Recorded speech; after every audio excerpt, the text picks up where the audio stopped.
Hello everyone, welcome to physics scholar.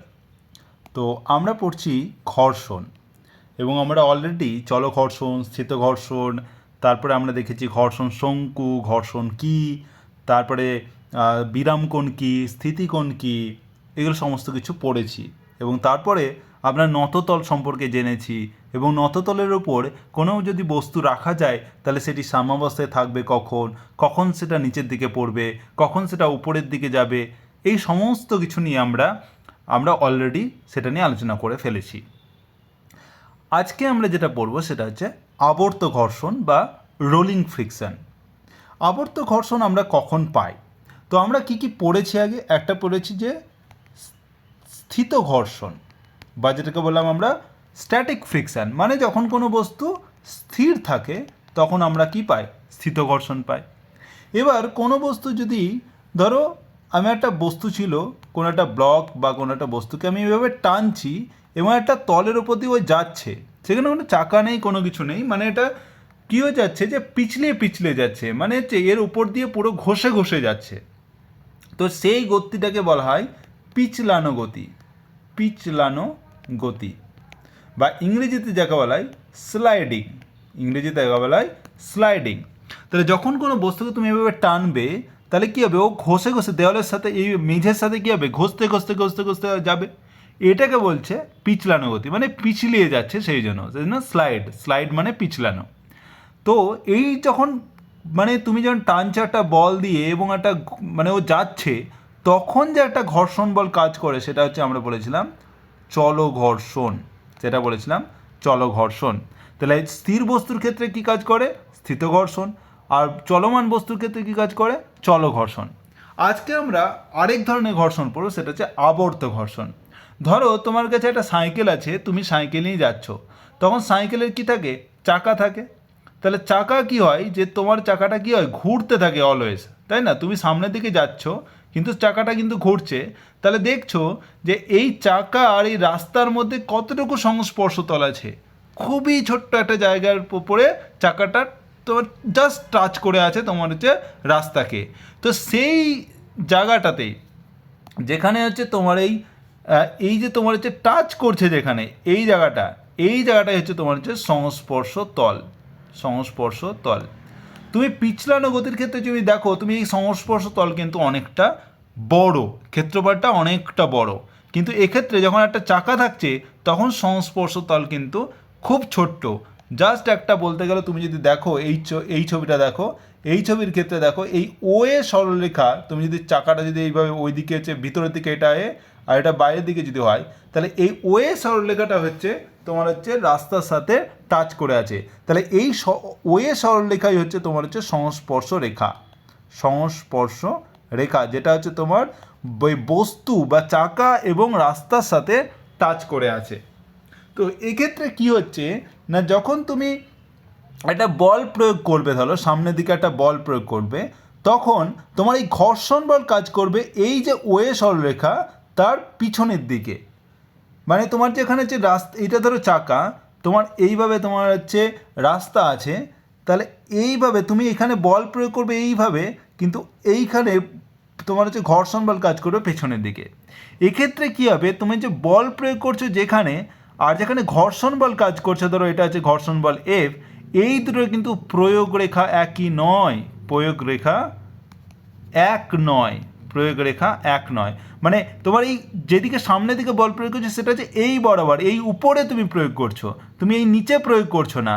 কিন্তু তোমার এই বস্তুটার প্রতি ঘর্ষণ বল কিন্তু এই পেছনের দিকে, এই নিচে সংস্পর্শ তল বরাবর পিছনের দিকে কাজ করছে। তার মানে কি এর প্রয়োগ রেখা এইদিকে, এর প্রয়োগ রেখা এদিকে, তার মানে কি এদের প্রয়োগ রেখা আলাদা। এবার যখনই দুটো বল, যে তোমার একটা বল এইভাবে কাজ করে আর একটা বল এইভাবে, আলাদা প্রয়োগ রেখা, তখন কী হবে? বস্তুটাতে একটা ঘূর্ণনের সৃষ্টি হয়। কী হয়? বস্তুতে একটা ঘূর্ণন গতির সৃষ্টি হয়, ঘূর্ণন গতির সৃষ্টি হয়।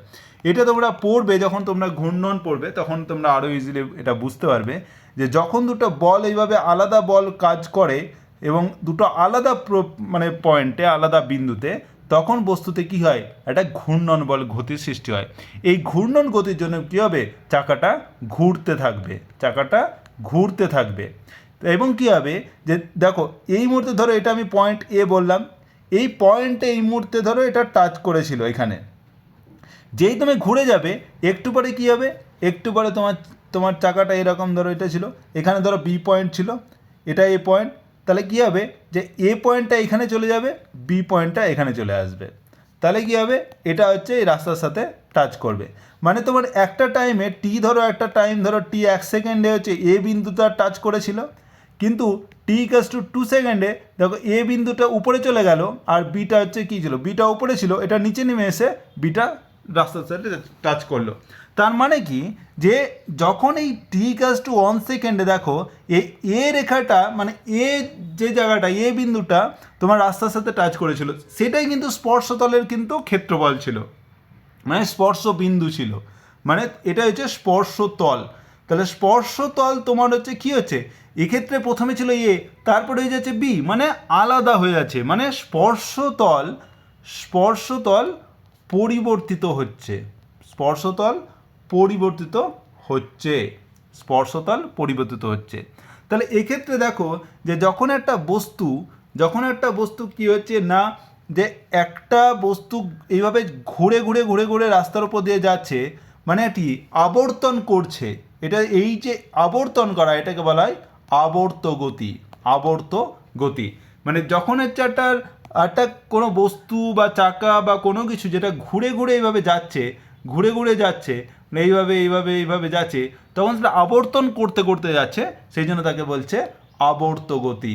আবর্ত গতি বা ইংরেজিতে যাকে বলা হয় রোলিং, ইংরেজিতে বলা হয় রোলিং, ইংরেজিতে বলা হয় রোলিং। তাহলে এই যে আবর্ত গতির ক্ষেত্রে তাহলে কি হচ্ছে যে তাহলে পরে আবর্ত গতির ক্ষেত্রে কী হচ্ছে যে তোমার যে রাস্তার সাথে যে স্পর্শতল ছিল সেই স্পর্শতল প্রত্যেক মুহূর্তে পরিবর্তিত হচ্ছে, স্পর্শতল প্রত্যেক মুহূর্তে পরিবর্তিত হচ্ছে। এবার তাহলে আবর্ত ঘর্ষণ বলতে আমরা বোঝাচ্ছি যে এই আবর্ত গতির ক্ষেত্রে যে ঘর্ষণ বল পিছনের দিকে কাজ করছে তাকে বলছে আবর্ত ঘর্ষণ। তাহলে আবর্ত ঘর্ষণ বলতে আমরা তাকেই বলি যখন কোনো বস্তু একটি তলের সংস্পর্শে থাকছে, মানে একটি বস্তু একটা তলের সংস্পর্শে থেকে এই তলটির সাপেক্ষে আবর্ত গতিতে গতিশীল হচ্ছে, তখন এই গতির বিরুদ্ধে যে বল প্রয়োগ করে তাকে বলা হয় আবর্ত ঘর্ষণ। তাহলে তুমি স্থিত ঘর্ষণ পড়েছিলে যে কোনো যদি স্থির বস্তু থাকে তখন, চলঘর্ষণ হচ্ছে যখন বস্তু এইভাবে সামনের দিকে পিছলানো গতিতে যায়, আর আরেকটা বস্তু যখন এইভাবে আবর্ত গতিতে যায় তখন হচ্ছে আবর্ত ঘর্ষণ। তাহলে 3 রকমের ঘর্ষণ, একটা স্থিত ঘর্ষণ স্থির বস্তুর ক্ষেত্রে, চলঘর্ষণ যখন চলমান বস্তু কিন্তু সেটা হচ্ছে ঘুরছে না, সেটা হচ্ছে সামনের দিকে পিছলিয়ে পিছলিয়ে যাচ্ছে, তখন হচ্ছে চলঘর্ষণ। আর যখন বস্তু ঘুরে ঘুরে সামনের দিকে যাচ্ছে তখন হচ্ছে আবর্ত ঘর্ষণ কাজ করবে। বোঝা গেল? তাহলে সাইকেল চালাতে কী কাজ করবে? আবর্ত ঘর্ষণ কাজ করবে। ঠিক আছে, এবার হচ্ছে এই যে পিছলানো গতি আর আবর্ত গতির মধ্যে তাহলে পার্থক্যটা কি? তাহলে এদিকে যদি লিখি পিছলানো গতি, পিছলানো গতি, আর এদিকে যদি লিখি আবর্ত গতি, আবর্ত গতি, তাহলে একদিকে লিখলাম পিছলানো গতি, একদিকে লিখলাম আবর্ত গতি। তাহলে পিছলানো গতির ক্ষেত্রে কী হচ্ছে? পিছলানো গতির ক্ষেত্রে তুমি যখন একটা বস্তু নিচ্ছ, এ কিন্তু এইভাবে যাচ্ছে ঠিকই, কিন্তু এই ঘর্ষণ তল সবসময় কিন্তু একই থাকছে, মানে যে স্পর্শতল, বস্তুর স্পর্শতল কিন্তু বস্তুর স্পর্শতল অপরিবর্তিত থাকবে, স্পর্শতল অপরিবর্তিত অপরিবর্তিত থাকবে। মানে প্রত্যেকটা মুহূর্তে এই স্পর্শতল কিন্তু সবসময় একই হবে, মানে এইটা ধরো এ বি লিখছিলাম, কিছু মুহূর্ত পরে ওই এ বিই থাকবে, এটা চেঞ্জ হবে না। কিন্তু আবর্ত গতির ক্ষেত্রে একটা বস্তুর বলে না এখানে স্পর্শতল এ ছিল, পর মুহূর্তে এই বি নেমে গিয়ে এখানে এ চলে এলো বি, আর উপরে চলে গেল এ, এখানে স্পর্শতল বি, এখানে স্পর্শতল হচ্ছে এ। তার মানে কি স্পর্শতল আবর্ত গতির ক্ষেত্রে স্পর্শতল পরিবর্তিত হয়, পরিবর্তিত হয়। তাহলে স্পর্শতল পরিবর্তিত হয়। আর কি হয় যে তোমার হচ্ছে আবর্ত গতির ক্ষেত্রে কি হয় যে এই যে চলঘর্ষণ বলটা কাজ করে, চলঘর্ষণ বল কাজ করে, আর এখানে কি কাজ করে? আবর্ত ঘর্ষণ কাজ করে। আবর্ত গতির ক্ষেত্রে কি কাজ করে? আবর্ত ঘর্ষণ। আর এই পিছলানো গতির ক্ষেত্রে কি কাজ করে? চলঘর্ষণ। আর এই চলঘর্ষণের মান যেহেতু স্পর্শতলের ক্ষেত্রফল অনেকটা বেশি হয়, তো চলঘর্ষণ সবসময় এই আবর্ত ঘর্ষণের থেকে বেশি হয়। তাহলে এটা মনে রাখবে, চলঘর্ষণ কার থেকে বেশি হয়? আবর্ত ঘর্ষণের থেকে বেশি হয়, আবর্ত ঘর্ষণের থেকে বেশি হয়। তাহলে যদি আমি তিনটে ঘর্ষণ ব্যাখ্যা করি তাহলে তুমি দেখবে স্থিত ঘর্ষণ কী হয়, বা স্থিত ঘর্ষণ মানে আমি ধরছি সীমাস্থ, মানে যেটা হচ্ছে সর্বোচ্চ ঘর্ষণ হয়, স্থিত ঘর্ষণের সর্বোচ্চ মান সেটা হচ্ছে স্থিত ঘর্ষণ। এটা হচ্ছে চল ঘর্ষণের থেকে বেশি হয়, চল ঘর্ষণের থেকে বেশি হয়। আবার এই চল ঘর্ষণ আবার আবর্ত ঘর্ষণের থেকে বেশি হয়। তার মানে এই তিনটে ঘর্ষণকে যদি তুমি তুলনা করো তাহলে সব থেকে বেশি কী হবে, সীমাস্থ ঘর্ষণ, তারপরে হবে চল ঘর্ষণ, তারপরে হবে আবর্ত ঘর্ষণ। এটা কিন্তু মনে রাখতে হবে। এবার আসছি যে আবর্ত ঘর্ষণের উৎস কী, আবর্ত ঘর্ষণের উৎস কী। তাহলে তুমি যখন দেখছো যে দু রকমের যদি চাকা নিই, একটা নিলাম ধরো কংক্রিট চাকা, মানে যেটা খুব শক্ত চাকাটা, যেমন ধরো আগেকার দিনে তুমি গরুর গাড়ির চাকা দেখতে বা রেল গাড়ির চাকা, সেটা কিন্তু শক্ত চাকা। এবং সেই চাকা যদি একটা মাটি, নরম মাটির ওপর দিয়ে যাও, একটা ওকে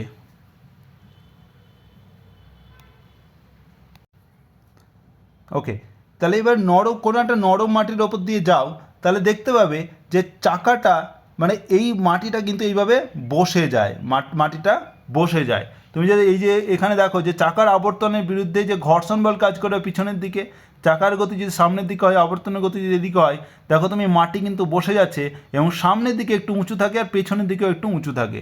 তাহলে এইভাবে সামনের দিকে নিচু থাকছে এইভাবে। তাহলে এই যে একটা বসে গেল জায়গাটা কিন্তু নিচের দিক নিচু হয়ে গেল, তাই না? তাহলে এরপরে একটা কি ঘর্ষণ বল কাজ করবে, ঘর্ষণ বল কাজ করবে। কারণ হচ্ছে এর মধ্যে কি হচ্ছে যে একটা মানে আকৃতি বা বিকৃতি হচ্ছে, কি হচ্ছে, বিকৃতি হচ্ছে। এখানে কি হচ্ছে, যদি নরম রাস্তা হয়, নরম রাস্তা, তাহলে নরম রাস্তার ক্ষেত্রে কী হবে, নরম রাস্তার বিকৃতি হবে। এবার যদি ধরো তুমি টায়ারের চাকা নাও আর কংক্রিট রোড নাও, কংক্রিট রোডে যদি টায়ারের চাকা যায়, কংক্রিট রোড বসে যাবে না, কিন্তু টায়ারের চাকা যেহেতু, টায়ারের চাকা দেখবে এভাবে বসে যাবে। তুমি দেখো যে যদি টায়ারের চাকা এরকম হতো নর্মালি, কিন্তু যদি রাস্তা থাকে তাহলে টায়ারের চাকা হবে এরকম, এই এই মানে দেখবে একটু গুবে যায় রাস্তা, তুমি যে চাকাটা যদি দেখো টায়ারের চাকা একটু গুবে যায়। এবার যদি তাহলে এই যে গুবে গেল বা এটাকে বিকৃতি বলা হচ্ছে, তাহলে বিকৃতি হচ্ছে, বিকৃতি হচ্ছে। তাহলে এই যে বিকৃতি হওয়া, এই যে এই বিকৃতির জন্য কী হয়, একটা ঘর্ষণ বল কাজ করছে। এই হচ্ছে বিকৃতি যে হচ্ছে, এইটাই হচ্ছে আবর্ত ঘর্ষণের উৎস, আবর্ত ঘর্ষণের উৎস। তাহলে আবর্ত ঘর্ষণের উৎস কি হয়, চাকার বিকৃতি বা রাস্তার বিকৃতি। তুমি যদি শক্ত চাকা নাও আর যদি নরম রাস্তা হয়, তাহলে নরম রাস্তার বিকৃতি হবে, কারণ চাকাটা বসে যাবে নিচের দিকে, আর তার ফলে যে ঘর্ষণ সৃষ্টি হবে সেটা হচ্ছে আবর্ত ঘর্ষণ। আবার যদি কংক্রিট মানে শক্ত চাকা নাও, মানে টায়ারের চাকা নাও, আর যদি একটা কংক্রিট বা সিমেন্টের রোড নাও, যেটা তোমার হচ্ছে আমাদের যে হাই রোড দেখতে পাই, সেখানে দেখবে যে টায়ারের চাকাটা একটু গুবে যায় বা নিচের দিকে একটু বিকৃতি হয়ে যায়, সেই জন্য এই বিকৃতি হচ্ছে আবর্ত ঘর্ষণের উৎস।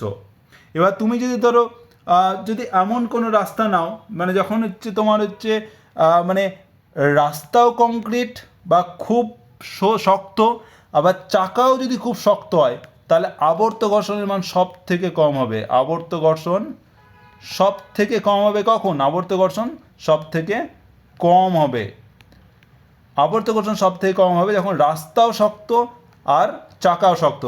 এক্সাম্পল হচ্ছে রেলগাড়ি বা ট্রেন। ট্রেন গাড়িতে কী হয়, চাকা দেখবে লোহার হয়, আবার রেল লাইনেও কী হয়, লোহার হয়।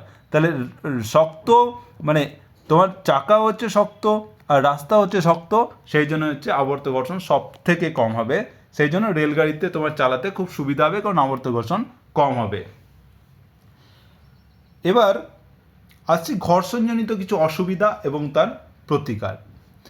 ওকে, আর একটা জিনিস বলে নিই, যে তুমি দেখবে যে যখন এই আমি বলছিলাম যে এই বিকৃতি হয় না, যে চাকার বিকৃতি হয় যখন টায়ার থাকছে, টায়ারের চাকা, তখন তুমি দেখবে টায়ার, তোমার যদি ওই চাকাতে যদি পাম্প কম থাকে বা হাওয়া কম থাকে, তাহলে কিন্তু ওই বিকৃতি বেশি হয়। তাহলে হাওয়া কম থাকলে বিকৃতি বেশি হয়, তখন দেখবে বিকৃতি বেশি হয়। তাহলে হাওয়া কম থাকলে বিকৃতি বেশি হলে কী হবে, বিকৃতি বেশি হলে আবর্ত ঘর্ষণ বেশি হবে, আবর্ত ঘর্ষণ বেশি হবে। তখন কী হবে, আবর্ত ঘর্ষণ বেশি হলে মানে তুমি সামনের দিকে দেখবে যাবে কম, তোমার স্পিড কমে যাবে।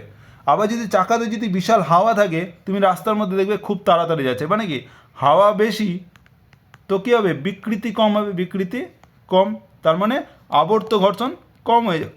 তাহলে আবর্ত ঘর্ষণ কম হলে মানে কি, মানে তুমি তাড়াতাড়ি যাবে। তো এই জিনিসটা তুমি কিন্তু লক্ষ্য করতে পারো। তো তোমার যখন মানে হাওয়া কম থাকবে তখন আবর্ত ঘর্ষণ বেশি, আর হাওয়া বেশি থাকলে মানে চাকাতে যদি হাওয়া খুব বেশি থাকে টায়ারে, তাহলে পরে তোমার আবর্ত ঘর্ষণ কম হবে, তোমার যেতে সুবিধা হবে। এবার আসছি ঘর্ষণজনিত অসুবিধা ও তার প্রতিকার। আমাদের মানে দৈনন্দিন জীবনে আমরা অনেক এক্সাম্পল আছে, অনেক উদাহরণ আছে যখন আমাদের দেখি যে ঘর্ষণের জন্য না আমাদের অনেক অসুবিধার সৃষ্টি করতে পারে। যেমন ধরো আমরা বিভিন্ন যন্ত্রাদিতে কী হয়, বিভিন্ন যন্ত্রপাতি এইভাবে একটা একটা একটা ধরো পার্টসের সাথে আর একটা পার্টস এইভাবে থাকে এবং এগুলো ঘোরে। তো তখন কী হয়, এই যখন একটা পার্টসের সাথে আর একটা পার্টস জুড়ে থাকে মানে কানেক্টেড থাকে, তখন কী হয় যে একটা ঘর্ষণ বল সৃষ্টি হয়, তাই না? এই ঘর্ষণ বল সৃষ্টি হয়। এই ঘর্ষণের বিরুদ্ধে আমাদের কী করে, একে ঘোরাতে হয় কার বিরুদ্ধে, এই ঘর্ষণের সাপেক্ষে। মানে এটা ঘুরলে তবে এটা ঘুরবে, তখন একটা ঘর্ষণ বল সব সময়। তুমি যদি এটা যদি এই দিকে ঘোরে আর তাহলে এটা যদি টাচ হয়ে থাকে, তাহলে এটাকে ঘোরাতে গেলে এখানে একটা ঘর্ষণ বল পেছনের দিকে কাজ করবে। এই ঘর্ষণ বলের বিরুদ্ধে আমাকে কী করতে হবে, সব সময় কাজ করতে হবে। তারপরে কী হবে, যে যন্ত্রপাতি নষ্ট হতে পারে, যন্ত্রপাতি এই ঘর্ষণের ফলে যন্ত্রপাতি কী হয়, নষ্ট হতে পারে, যন্ত্রপাতি নষ্ট হতে পারে। তারপরে ধর অনেক দিন ব্যবহার করলে ঘর্ষণের ফলে কী হয়, কর্মদক্ষতা কমে যেতে পারে, কর্মদক্ষতা কমে যায়, যন্ত্রপাতি নষ্ট হয়। তারপরে আমি এই যন্ত্রপাতি ঘোরাতে আমাদের কী ব্যবহার করতে হয়, ইলেকট্রিসিটি দিতে হয় বা কারেন্ট দিতে হয়, ইলেকট্রিসিটি দিতে হয়। এই ইলেকট্রিসিটি যখন দিচ্ছ তখন একটা অংশ এই ঘর্ষণের বিরুদ্ধে কাজ করার জন্য কিছু পরিমাণ শক্তি ব্যয়িত হয়, তাহলে শক্তি অপচয় হয়। তাহলে যন্ত্রপাতি নষ্ট হয়, কর্মদক্ষতা কমে যায়, শক্তি অপচয় হয়। তারপরে ধরো এই ঘর্ষণের জন্য না তুমি যদি অনেকক্ষণ ধরে যদি ঘোরে, তুমি দেখবে গরম হয়ে যায় জায়গাটা, মানে হচ্ছে তাপ শক্তি নির্গত হয়, তাপ শক্তিতে পরিণত হয়। এই তাপের ফলে কী হয়, যখন তাপ গরম হয়ে যায় তখন এই যন্ত্রপাতিগুলো আবার এই তাপ শক্তির ফলেও নষ্ট হতে পারে, মানে এদের ক্ষয় শুরু হয়, যন্ত্রপাতি ক্ষয়ে যায় এবং যত বেশি তাপশক্তি উৎপন্ন হবে তত তাড়াতাড়ি এই যন্ত্রপাতিগুলো ক্ষয়ে যাবে এবং তাড়াতাড়ি ক্ষতিগ্রস্ত হবে। এবার হচ্ছে তাহলে এই যন্ত্রপাতি যদি এবার ধরো খুব যদি মানে ঘর্ষণ বল খুব বেশি যদি হয়, তখন কিন্তু এই মেশিন কিন্তু আর ঘুরবে না। তখন আমাদেরকে মানে এবার তাহলে এই যে ঘর্ষণ বলকে মানে উপেক্ষা করব কি করে, তার প্রতিকার কি, এই যে অসুবিধা হচ্ছে তার প্রতিকার অনেক কিছু আছে। যেমন ধরো তুমি দেখতে পাবে যে বিভিন্ন গাড়িতে বা বিভিন্ন সাইকেলেও তুমি দেখতে পাবে আমরা অনেক সময় তেল দিই যাতে চাকা ভালো যায়, মানে খুব তাড়াতাড়ি যায়। তার মানে কি, এই তেলটাকে বলা হয় পিচ্ছিলকারক পদার্থ বা ইংরেজিতে বলা হয় লুব্রিক্যান্ট। তাহলে পিচ্ছিলকারক পদার্থ ব্যবহার করে কারণ হচ্ছে যে ধরো একটা দুটি কঠিন পদার্থের মধ্যে যে ঘর্ষণ বল না, তার বদলে যদি একটা কঠিন পদার্থ একটা তরল পদার্থ নিয়ে নিই, তার ঘর্ষণ বল অনেকটা কম হয়। তার মানে কি, দুটি কঠিন পদার্থে তুমি যদি একটু তরল দিয়ে দাও তাহলে কী হবে, ঘর্ষণ বল কমে যাবে। সেই জন্য কী হবে, যে তুমি যদি পিচ্ছিলকারক পদার্থ ব্যবহার করো তাহলে এগুলো ভালো ঘুরবে, মানে ঘর্ষণ বল কমে যাবে। সেই জন্য হচ্ছে আমরা বিভিন্ন আমাদের সাইকেলে বা বিভিন্ন আমরা তেল ব্যবহার করি, গ্রিজ ব্যবহার করি, তারপরে যে ভেসলিন ব্যবহার করি, মোম ব্যবহার করি, ঠিক আছে? তুমি দেখবে আমাদের মানে বা ব্যাগে বা কোথাও যদি চেন থাকে, তুমি দেখবে চেনটা যদি আটকে যায় মানে খসছে না, তখন আমরা কী ব্যবহার করি, একটু যদি মোম দিয়ে দিই বা যদি একটু ধরো নারিকেলের তেল দিয়ে দিই, তাহলে কিন্তু খুব তাড়াতাড়ি চেনটা খসে যায়, কারণ হচ্ছে ওইখানে যে ঘর্ষণটা ছিল সেটা কমে যায়। তার ফলে কী হয়, আমাদের ওটা ব্যবহার করতে সুবিধা হয়। তার মানে পিচ্ছিলকারক পদার্থ, লুব্রিক্যান্ট যেটা বলছি, মোম, ভেসলিন, গ্রিজ, বিভিন্ন খনিজ প্রকার তেল, চর্বি, এগুলো ব্যবহার করলে আমরা কী হয়, যে আমরা এই ঘর্ষণটাকে কমাতে পারি। তারপরে ধরো এবার যদি ধরো দুটি কঠিন পদার্থের মধ্যে কী হয়, যদি এই দুটো তলের মধ্যে ঘর্ষণ বল কাজ করছে, এবার যদি এই তলটাকে যদি মসৃণ করে দিই, দুটোকেই যদি মসৃণ করে দিই, যত বেশি মসৃণ হবে তত ভালো মানে ঘর্ষণটা কমে যাবে। তাহলে আমাদের ধরো পিছলানো গতির ক্ষেত্রে একটা যদি ধর এরকম যদি খুব মসৃণ তলের উপর আর একটা মসৃণ জিনিস নিয়ে যায়, আমাদের টানতে সুবিধা হয়। সেই জন্য মসৃণ করে দিলে কী হবে, ঘর্ষণ অনেকটা কমে যাবে। তারপরে ধরো যেহেতু আমরা বললাম যে চলঘর্ষণের থেকে কিন্তু আবর্ত ঘর্ষণ অনেক কম, আবর্ত ঘর্ষণ কম, এটা আমরা একটু আগেই বললাম যে আবর্ত ঘর্ষণের ক্ষেত্রে স্পর্শতল বারবার পরিবর্তিত হয়, তো সেক্ষেত্রে স্পর্শতলের ক্ষেত্রে অনেক কম হয় এবং আবর্ত ঘর্ষণ অনেক কম হয়। এই জন্য কী হয়, সাইকেলের ভিতরে দেখবে তোমরা কী ব্যবহার করো, বল বেয়ারিং ব্যবহার করো, বল বেয়ারিং মানে হচ্ছে এই যে বিভিন্ন ছোটো ছোটো ছোটো ছোটো ছোটো ছোটো মানে বল ব্যবহার করে, কী হয় যখন সাইকেল ঘুরবে এইগুলোও তোমার ঘুরবে একে অপরের সাপেক্ষে, ঘুরলে পরে কী তৈরি হয়, আবর্ত ঘর্ষণ তৈরি হয়। আবর্ত ঘর্ষণের মান কী হয়, চলঘর্ষণের থেকে কম হয়, তাছাড়া এখানে ঘর্ষণ কী হবে, কমবে। তাহলে তুমি যদি একটা পার্টস এরকম থাকতো তার উপরে আর একটা পার্টস এমনি লাগাতে, তাহলে কী হতো, চলঘর্ষণ তৈরি হতো, মানে পুরোটা স্পর্শতলের ক্ষেত্রফল বরাবর হতো। কিন্তু তার বদলে যদি ভিতরে ভিতরে এরকমভাবে যদি তুমি যদি বল দিয়ে দাও ছোটো ছোটো ছোটো ছোটো, তার মানে কি এই তলের সাথে এই তল কী হবে, টাচ করবে না, তাহলে এইগুলোও ঘুরছে এইগুলোও ঘুরছে, তাহলে আবর্ত ঘর্ষণ সৃষ্টি হবে এটা, এবং চলঘর্ষণের থেকে অনেক কম হবে, তার জন্য সাইকেল ভালো যাবে, সেই জন্য বল বিয়ারিং আমরা ব্যবহার করি। তারপরে ধরো আমাদের যে বিভিন্ন আমরা দেখতে পাই যে মোটর গাড়ি যেগুলো খুব তাড়াতাড়ি যায়, মোটর গাড়ি বা বিমান, তুমি দেখবে এক ধরনের শেপ তৈরি করে, মানে সামনের দিকটা মোটা, পেছনের দিকটা সরু করে দেয়। কারণ হচ্ছে যখন তুমি সামনের দিকে যাচ্ছ তখন বায়ুর বাধা কোন দিকে কাজ করে, পিছনের দিকে কাজ করবে। এই বায়ুর বাধার জন্য তুমি যদি এই পেছন দিকটা লম্বা করে দাও তাহলে বাধাটা কিন্তু বেশি পাবে, তার জন্য পেছন দিকটা সরু করে দিলে, মাছের মতো করে দিলে, মানে এই বাধাটা পাচ্ছে না। তো সেই জন্য বায়ুর বাধা উপেক্ষা করা যায় যদি তুমি ওই তোমার হচ্ছে যে গাড়ি আছে বা বিমান আছে সেগুলোকে তুমি পেছনের দিকটা সরু, সামনের দিকটা মোটা করতে হয়, তাহলে পরে এইগুলোকে বলা হয় স্ট্রিমলাইন শেপ বা ধারারেখ আকার বলা হয়, বা স্ট্রিমলাইন শেপ। তোমার কিন্তু তুমি এটা বাসে দেখতে পাবে না, কিন্তু তুমি বিমানে দেখতে পাবে স্ট্রিমলাইন শেপ বা ধারারেখ আকার। আবার আর একটা জিনিস করা হয় সেটা হচ্ছে যে ব্যাবিটিং বলা হয়, যেটাকে ব্যাবিটিং মানে ইস্পাত যদি তুমি নাও, ইস্পাতের সাথে যদি তুমি ইস্পাত নাও, দুটো ধাতু দিয়ে মেশিন বা যন্ত্রপাতি তৈরি করো, তাহলে ঘর্ষণ কিন্তু অনেক বেশি হয়। এই একটা ইস্পাতের সাথে আর তুমি যদি একটা জিনিস করো যে ইস্পাতেরই সাথে তুমি যদি সীসা বা অ্যান্টিমনি যেটাকে বলা হয়, সীসা বা অ্যান্টিমনির একটা যদি সংকর ধাতু বানিয়ে নাও, তার সাথে যদি ইস্পাতের একটা মানে মেশিন তৈরি করো, তাহলে সেক্ষেত্রে কী হয়, ঘর্ষণ কমে যায়। এই যে সংকর ধাতু ব্যবহার করা হয় ইস্পাতের সাথে সীসা আর অ্যান্টিমনি যোগ করলে কী হয়, একটা সংকর ধাতু তৈরি হয়। এই সংকর ধাতুকে বলা হয় ঘর্ষণ রোধী সংকর ধাতু। কী বলা হয়, ঘর্ষণ রোধী সংকর ধাতু। মানে একটা সংকর ধাতু মানে হচ্ছে মানে দুই বা ততোধিক ধাতু দিয়ে মিশ্রিত একটা ধাতু, সেটা হচ্ছে সংকর ধাতু। এখানে কি থাকছে, ইস্পাত প্লাস সীসা প্লাস অ্যান্টিমনি, তিনটে ধাতু দিয়ে একটা সংকর ধাতু তৈরি করলে তার সাথে যদি ইস্পাতের কোনো যদি ধরো যন্ত্রপাতি তৈরি করো, তাহলে ঘর্ষণ বল অনেক কম হয়। এই যে ঘর্ষণ বল কমাচ্ছে, সেই জন্য এটাকে বলা হয় ঘর্ষণ রোধী সংকর ধাতু, এবং এই পদ্ধতিটিকে বলা হয় ব্যাবিটিং। বিজ্ঞানী ব্যাবিটের নাম অনুসারে বলা হয় ব্যাবিটিং। বোঝা গেল? এই হচ্ছে বিভিন্ন প্রকারে আমরা কি করতে পারি, ঘর্ষণ বল কমাতে পারি। তাহলে ঘর্ষণ বলের অসুবিধা তো দেখলাম, ঘর্ষণ বলের সুবিধাও তো আছে। ঘর্ষণ বলের অনেক সুবিধা, ঘর্ষণ বল আছে কি বলেই আমরা কিন্তু হাঁটতে পারি। তুমি যদি এই যে মানে একটা বল প্রয়োগ করছো, তারপরে একটা ঘর্ষণ বল তোমার হচ্ছে সবসময় তুমি পেছনের দিকে মানে একটা সবসময় না ওই ঘর্ষণ বল আছে বলেই তুমি কিন্তু পাটা স্থির থাকছে। এইখানে যদি ঘর্ষণ বল না থাকতো তোমার পাটা কী হতো, পিছলে যেত, তাহলে তুমি হাঁটতে পারতে না। ওই ঘর্ষণ বল আছে বলে তুমি যখন বলটা প্রয়োগ করছে এইদিকে, সামনের দিকে সঙ্গে সঙ্গে একটা ঘর্ষণ বল প্রয়োগ করছে, সেই জন্য তুমি কিন্তু ওখানে আটকাতে পারছো, সেই জন্য পাটা কি দাঁড়িয়ে যাচ্ছে, মানে তোমার পাটা পিছলে যাচ্ছে না, বুঝতে পারছো? সেই জন্য ঘর্ষণ বল আছে বলে কিন্তু আমরা হাঁটতে পারি। আবার সাইকেল চালাতে পারি এই ঘর্ষণ বল আছে বলে, নইলে যদি তোমার যদি রাস্তা মসৃণ হতো এবং চাকাও যদি খুব মসৃণ হয়ে যেত, তোমার চাকাটা ঘুরতো কিন্তু সামনের দিকে এগোতো না। ওই ঘর্ষণ বল আছে বলে সামনের দিকে এগোতে পারছো, তাহলে সাইকেল চালাতে পারছি।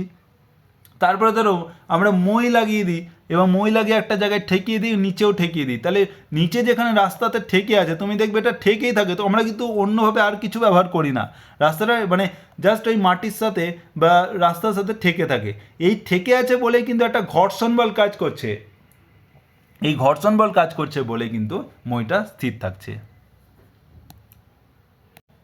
ওকে, তারপরে ধরো এই যে দেশলাই কী করি, দেশলাইয়ের ক্ষেত্রেও আমরা কিন্তু একটা দেশলাই কাঠি নিয়ে এই যে আমাদের যে ইটা থাকে দেখবে দেশলাইয়ের দুপাশে থাকে না যে বারুদ, সেইগুলোতে তুমি যদি ঘষাও তবে কিন্তু আগুন তৈরি হয়। তাহলে এই ঘর্ষণ করছো বলেই কিন্তু কী পাচ্ছ, তুমি আগুন পাচ্ছ।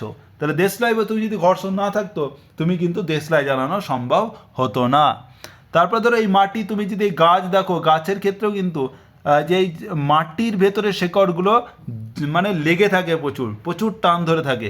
যদি মাটির সাথে যদি একটা ঘর্ষণ বল না থাকতো, মানে শেকড়ের সাথে মাটির ঘর্ষণ বল না থাকতো, তাহলে গাছ কি সহজেই উপড়ে ফেলা যেত, তাহলে শক্ত করে থাকতো না। তাহলে ঘর্ষণ বল আছে বলেই কিন্তু এগুলো সম্ভব হচ্ছে।